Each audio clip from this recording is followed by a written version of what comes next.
At some point, almost all of us Gen Xers heard the same thing about money.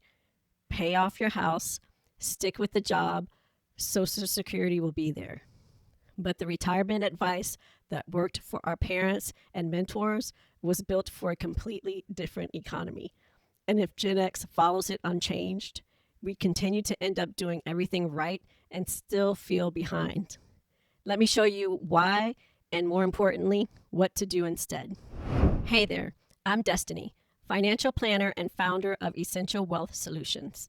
I work with professionals who are high achieving but need a planner to help weed through all of the money advice. This conversation isn't about disrespecting our elders, it's about updating the playbook because you need a plan designed for today's reality. Outdated advice number 1. Pensions will take care of you. For many in our parents' generation, especially Black workers who fought for access to stable jobs, pensions were real. The process was to work 25 to 30 years, retire, and collect a check. If you added Social Security, life was manageable. That system worked for them. But here's our reality. Only about 15% of private sector workers have access to a pension these days. Plus, many public pensions, especially state and local governments, are underfunded. And on top of that, the benefits and the cost of living adjustments can change negatively, and it has over the years. If you have a pension today, that's a gift, not really a guarantee. The answer is to plan as if the pension is a bonus, not the foundation. That way, no matter what happens, you're protected. Outdated advice number 2. Pay off your house as fast as possible.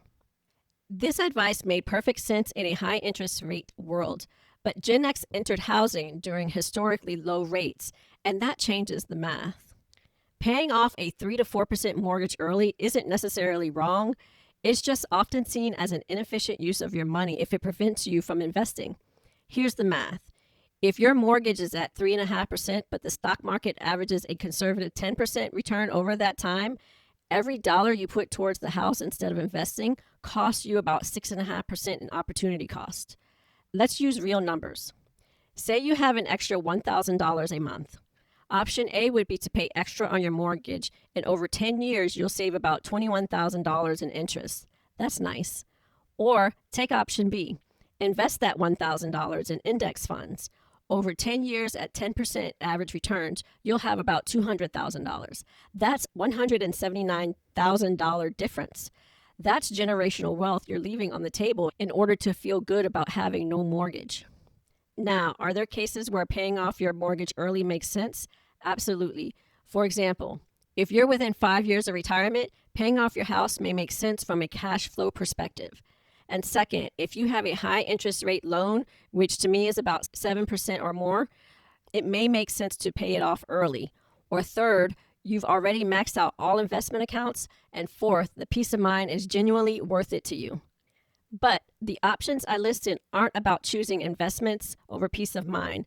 It's about balance and knowing when your money can work harder somewhere else. Outdated advice number 3. Social Security will be enough. Social Security was never meant to replace your lifestyle, only supplement it. Some key points about Social Security are that first, the potential benefit reduction is likely. Second, Social Security is estimated to replace only about 40% of income at best. And third, the average benefit should allow you to survive and not necessarily thrive in retirement. Here's what your parents experienced. They worked, they paid into Social Security, they retired, and they got a check. Combined with their pension, covered their basic needs. The system worked as designed. Here's what we're facing. According to current projections, the Social Security Trust Fund will be depleted by 2034, and that means benefits could be cut by about 20 to 23% unless Congress acts. And let's be real, when has Congress acted on anything in a timely manner? Even if benefits aren't cut, Social Security was never meant to be your only income. It's designed to replace about 40% of your pre-retirement income. If you're making $100,000, that's $40,000 a year. If you're used to living on $100,000, how do you think $40K is going to feel? The average Social Security benefit in 2025 is about $2,000 per month. That's $24,000 a year. Can you live on that? Maybe if you own your home outright and have no debt, maybe. But if you're renting, if you have any bills, if you want to do literally anything other than survive, you need another bucket of money because Social Security works best when it's one leg of the stool, not the entire chair. When we plan properly, it becomes support, not stress. So what's the fix? Plan like Social Security will cover about 25% of your retirement income at most. That's it. The rest needs to come from your investments, your savings, and any work you might plan to do while in retirement. And yes, I said any work you may do in retirement because unfortunately, 20 to 25% of current workers are working in retirement. It's not a choice, it's a necessity for some. Outdated advice number 4. The stock market is too risky. A lot of our fear around investing is inherited. We watch crashes, we watch losses, so we learn to protect money, not grow it. And culturally, many of us didn't even grow up learning or hearing about it, so we're oblivious to what we don't know. Back then, our parents didn't even talk about money around us because it was taboo, but we surely observed behaviors. Their reality included pensions that are mostly gone, strong unions that have been busted, affordable housing that doesn't exist anymore, Social Security that was fully funded, and single income households that could support an entire family, and jobs that gave annual raises and people that stayed within one company. Meanwhile, we're dealing with 401ks we have to fund ourselves, student loan debt they didn't have, or saving for kids' college that is more expensive than when we were in school. Gig economy with no benefits and housing costs that can eat up potentially 50% of our income in some cases, and wage stagnation despite increased productivity. We can't follow their playbook because we're not playing the same game. The real risk for Gen X isn't market volatility, it's failing to outpace inflation, and you need to actually invest to be consistent at it. Simple, diversified investing is one of the few tools that still works across generations. So what do you actually do? Okay, we've talked about what not to do. Now let's talk about what to do. Here are your next steps. Simple, clear, and you can start this week. Action number 1, calculate your retirement number this weekend. Stop guessing, get the real number. Estimate your annual retirement expenses and be realistic. Multiply that number by 25. That's called the 4% rule. That's your retirement savings number.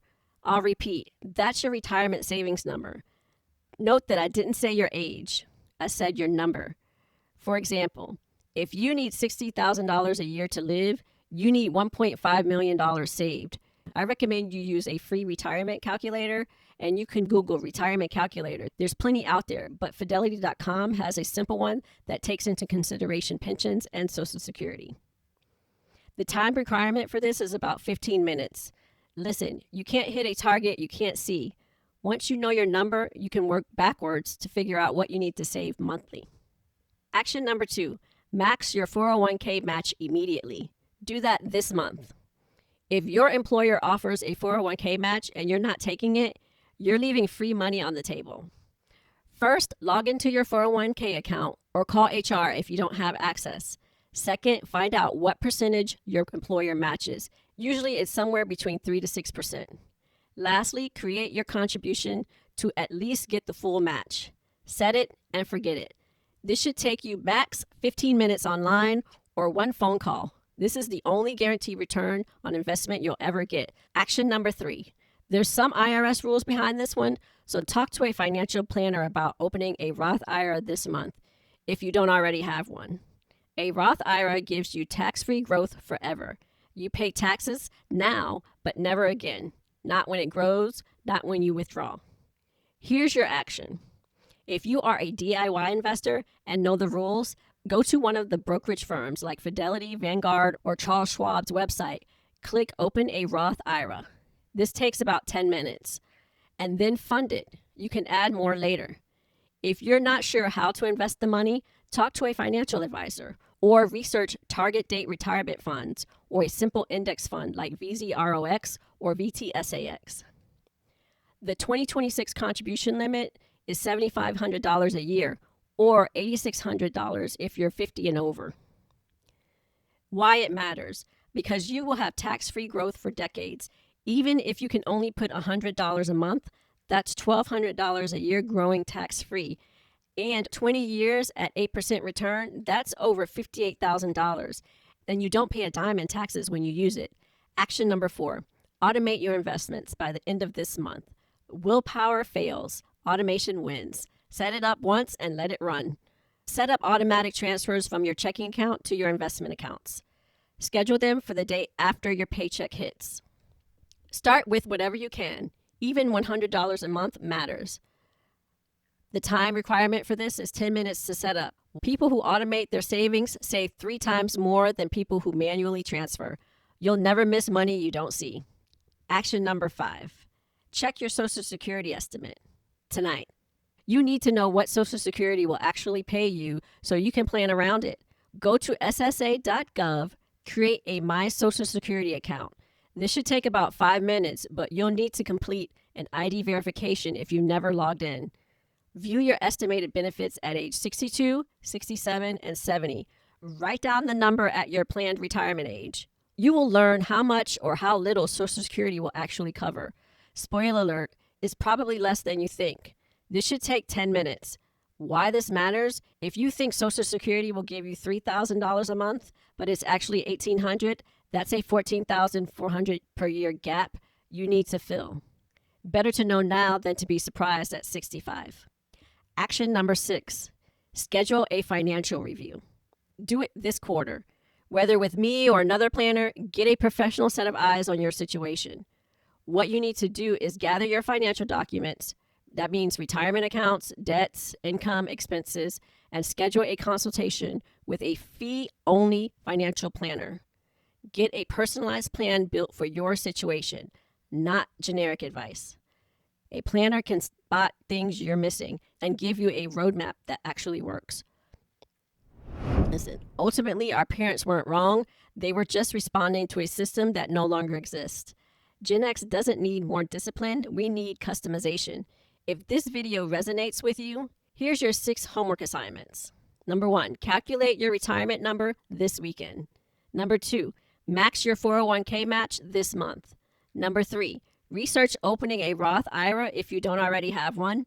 Number 4, automate your financial investments. Number 5, check your Social Security estimates tonight. Number 6, schedule a financial review this quarter. Even if you pick one of these actions, you're already ahead of where you were minutes ago. If you're ready for a simplified roadmap, check out my next video on building a one-page wealth plan for 2026. I'll see you later.